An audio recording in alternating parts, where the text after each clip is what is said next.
Welcome back to the VTuber News. This is Salvi, the one who resides on the right side of your screen most of the time, and I'm here now just to remind you guys that I do have a goal for, at the very least, until my birthday in June. I would love to be able to reach 20k subscribers, so if you could please subscribe and continue to watch these videos whenever you have a chance, I would really appreciate it. Just a small reminder, of course, and do enjoy the rest of the video. They fumbled the bag yet again, and have pissed off fans doing it. Today, we're talking about Hololive Productions and their most recent thing that they've brought out, which was Serendipity. I did go over when it was announced. It was announced a while back, and it is going to be during this year's Anime Expo in 2026. And a pre-sale code was going to be announced on the venue's social media just as it launched. See it drop over on Shrine LA. Pre-sale by AXS starts on April 20th at 9 a.m. So that was the time that it was supposed to happen. And here is the whole ticket venue, tickets and orchestra, balcony, all that kind of stuff going on there. Ability to purchase it.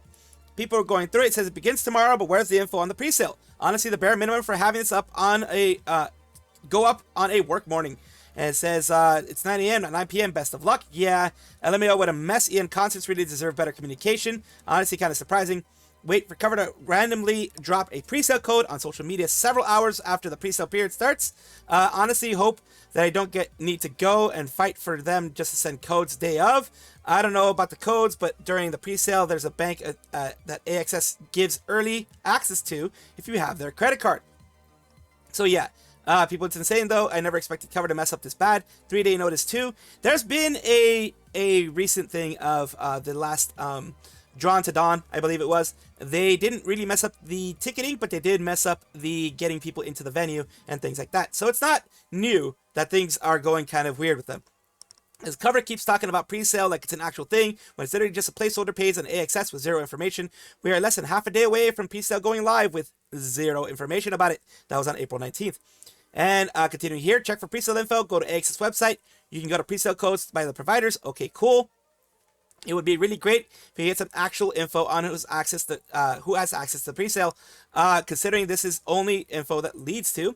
This is how to get a pre-sale code. Codes, passwords for pre-sales are often communicated directly to fans who are invited to participate. Some passwords are sent out by entities like credit card companies, radio stations, fan clubs. I've gotten those pre-sales before. I do know that those are a thing. Everyone, so how does the pre-sale work? On here, cover, I don't know. And down here it says, so basically, people are getting that there. There's a pre-sale guide. Check AXS for details. No details. Okay, guys, check the Twitter for access code to the moment the tickets drop. It was posted under Instagram 22 minutes after the tickets went live. We have this also here. The most wild thing about this S-show pre-sale is that the venue only allowed for you to go if you had a girlfriend or bestie. Stranded single tickets are not allowed. Please adjust your selection. It says literally was like, seems cringe to go alone. You're probably a bot. I'm so effing mad, bro. What's not, that's not what they meant at all. Do this to cinema for F's sake. They don't want you to leave a single empty seat. Oh, so that's what they mean. If it leaves an empty seat, that's going to be an issue. Do not leave an empty seat next to your selected seat. And since it's a joke, multiple people already explained what this means. It's okay to not know everything before. Now I'm so pissed at the venue for effing up the password. Also posting on Facebook, not Instagram, but Instagram story. 22 minutes late and 41 minutes late on their main user Twitter. Yeah, F them. So people were very angry. Continuing on here. Apology. Thank you for your support of Hololive English 4th concert. They actually apologized, which is good. Serendipity has come to our attention that fans were still waiting for the pre-sale access code to be posted on social media when the pre-sale began. This unfortunate situation was due to coordination issue between Hololive Production and the local venue. Seems like they're having that a lot nowadays. It does happen though. The venues don't understand how popular things can be, and that does happen. We sincerely apologize for both the inconvenience and disappointment caused. We are working closely with the venue, the Shrine Auditorium, to address the situation. We once again apologize for this occurrence. Thank you for your understanding and your continued support of Hololive English. In this case, it was the venue's responsibility to put out the pre-sale code in somewhere that it could be easily reached, and unfortunately they didn't. It looks like it was Shrine Auditorium that dropped the ball, but still, Hololive should have, in my opinion, coordinated things a bit better. But it's kind of hard when the other side doesn't work with you. I'll be honest with you. It does tick off everybody, and I do understand that. And it is the responsibility of the organizer, Hololive in this case, to make sure that the auditorium, Shrine Auditorium, does it properly. And that's what I'm saying here. Beyond ridiculous at this point. Every year there's a problem one way or another. Downvote me as you like, but I'm pissed off about how the tickets went down again, and I want to stay in my peace. It starts with cover giving short notice on the ticket release. I've done it before. This was even worse. And then waiting until a good portion of the fans asleep to announce that we will get the code, which is not posted as the leak said. I was hoping to change the ticket services, things would get better, but this group makes Ticketmaster look good. Their fees are similar in price, and that's the best they have. I found out the code after I saw someone post it on X, but then most tickets had been bought. Top it off, half the tickets I tried to look at were not allowed to be purchased solo because they are stranded. I go solo, I have no reason to buy multiple tickets. Why can't I have a specific seat at the end of the row? Because I'm by myself. Finally, the good old ticket you selected is not available on every other ticket I tried before I gave up. Why can they not just do a lottery like they do in JP, or find some solution that doesn't constantly have to screw over their fan base? It's just so infuriating, possibly losing out on seeing the girls live because Cover doesn't seem to pick the most asinine ways possible to do the EN concerts. Here, Cover does not decide how the tickets are sold. The companies that run the venues on Ticketmaster or AXS do, and that is the main thing. It is the venue's fault in this case. It is the... I don't know why they wanted me to do that there, but here... oh, wait, it's because I'm clicking the actual one. Never mind. My bad. They could have done it better, though. Very short notice. Even more on the code really didn't help. Yeah, it's the venue's fault in this situation, but it is pissing off a lot of fans. You're seeing here, and not being a lottery-sided cover, can't do much about that since it's on a ticket seller. Also, if you can't afford it, buy 2 tickets and find a fan to resell the extra. It won't be hard to do. For the code, if Hololive had their own fan club or social media platform, they could use it to post tickets. So yeah, people are understandably frustrated, understandably angry, understandably, not liking what's going on. But at the end of the day, when you look at it, looking at everything fully, it is the responsibility of Shrine Auditorium to put it out properly, but Hololive should have had better communication in the sense of, checking in beforehand. Hey, are you guys going to be posting this? We're going to put this out for our people. Are you going to be posting it to your people around the same time? We want to coordinate properly. That's where I think they dropped the ball a little bit. But at the end of the day, it was Shrine Auditorium that fully dropped the ball. Ooh, subliminal messaging. Follow the squirrel. Subscribe to the squirrel. This is not a psyop. This is just me being a dumbass. Ooh, subscribe. Connor, or CDogVA, is a Welsh YouTuber and voice actor and big friend of Ironmouse, who recently Ironmouse did have an issue pop up against her. People were very against her. Tourists, I would say, that are very against her for the whole trampoline thing. The trampoline video posted here, where people were getting angry at her for, being on an iPad and seeming to have fun with an iPad. She has CVID. She can't go out. She has primary immunodeficiency, and that makes it really hard for her to go out without getting sick. Now let's listen in a little bit to what Connor has to say, because he has responded to the whole thing as well. This is where... Oh, yeah.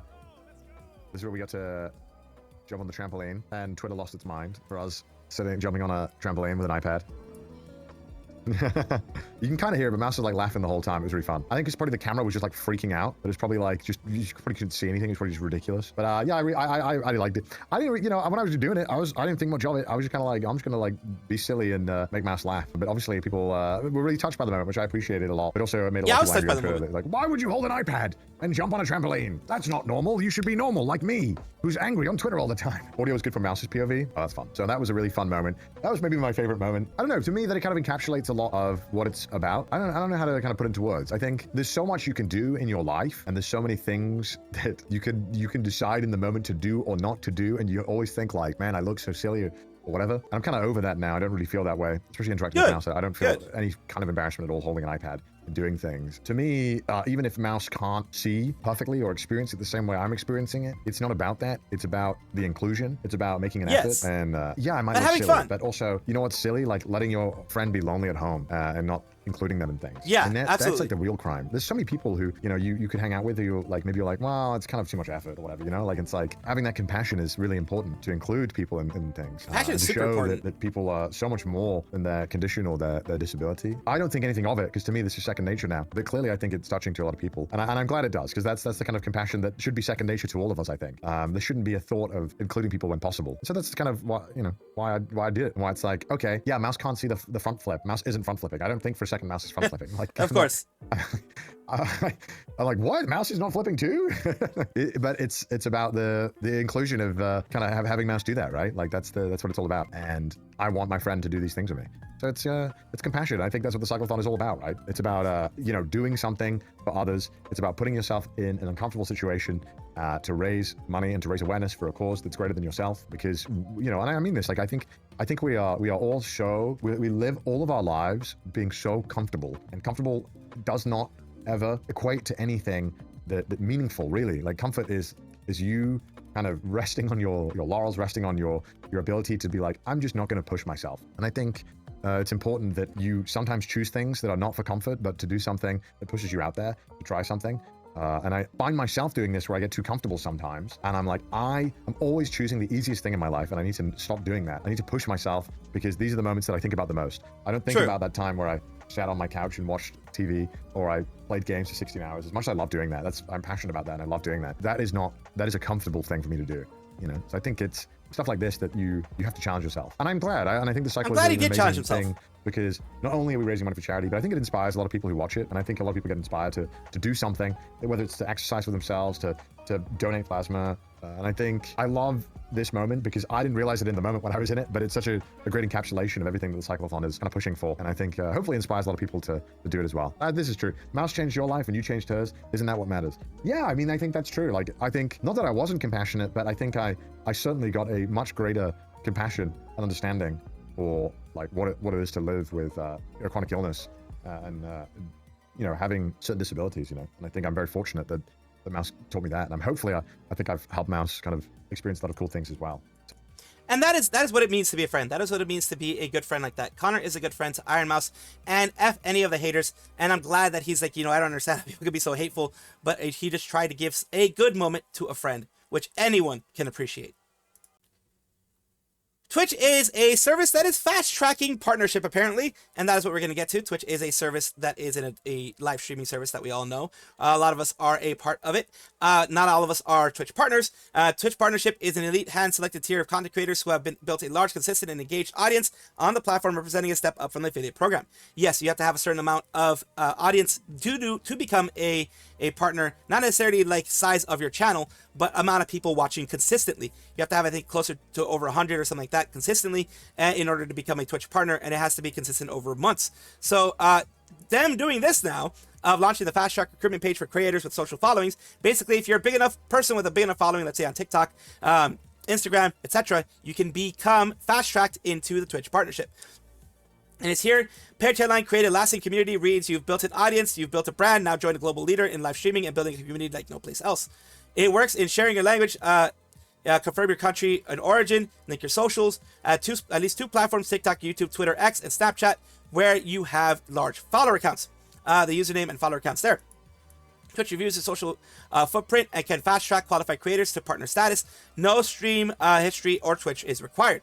What this means for creators: normally Twitch partner requires 75 average concurrent viewers over 30 days, at least 25-hour stream, 12 unique broadcasts, and new program removes the barrier entirely for that. And that's basically, you're kind of buying your way into it without actually buying your way into it. That's good. That's what's got a lot of people frustrated, a lot of people very annoyed at this, a lot of people being like, what the heck is going on?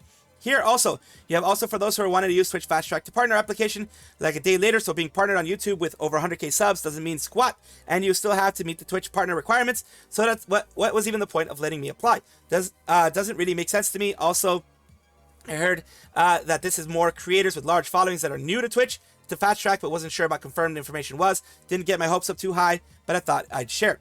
So there you go. It says at the time of application, you had 0 streams over 75 average viewers, so you still have to go through the Twitch stuff. So they're even screwing that part up. We know it's disappointing news, but please note that denial does not hurt your chances. Keep monitoring your stats and welcome you to apply again. Dashboard shows that in the past 2 consecutive months, you've had at least 8 individual streams in a 30-day period.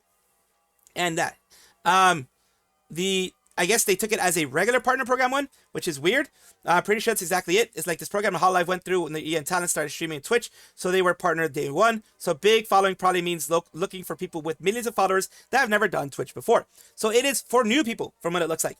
It's not for, like, for example, for me or anything like that. If I had a big following somewhere else, I wouldn't be able to do it. It's for new people.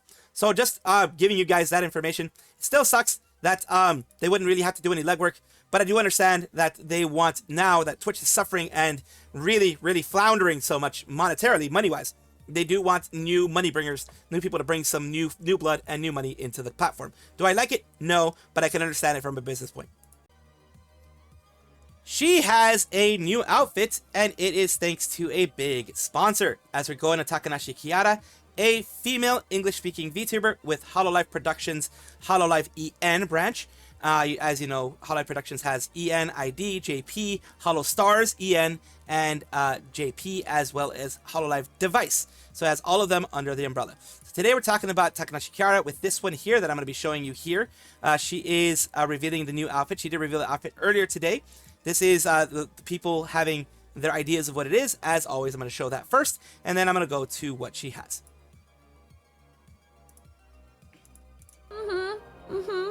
Yeah, I see what you did there. I see Namiel in that. Good job. Incredible! You made up a whole story! Hey, you made up lore and everything. I'm telling you, these people are amazing. Never become reality because it's totally not Namiel. Be a little bit more unique and original. Why all of you had to go for Namiel? This one just has it as a headband. I can take of these and look rather normal. But first, let's take a look at the grippers. Everyone wants to see the grippers first. Silhouette, but very simple hair. Yeah, this is my longest hair ever. That is a long hair. Yeah, that's a long hair. Namiel. Someone was right. This person over here was right. Which one was it? Which one was it? Which one of you was it? It was the one that I skipped to. This one. This one over here was right with the headpiece. They were right with the headpiece. They weren't right with everything else, but they were right with the headpiece. They guessed it right. Oh, on my face! No! You didn't see it yet. Stream sparks. Here I go. I'm coming down now.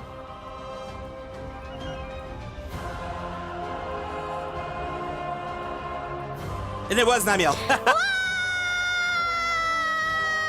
I think it was Namiel, yes. Surprise! It's Namiel, beaches.